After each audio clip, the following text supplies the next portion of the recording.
Managing our energy.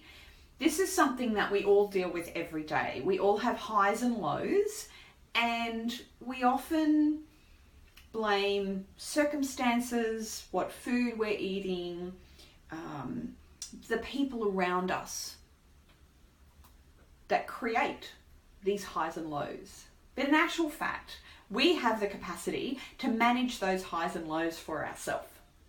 So the way that I do that, I give myself a break every 2 hours throughout a day. So yes, that takes a bit of self-discipline. You can add it to your calendar if it helps. But what it does for me is it lets me recharge.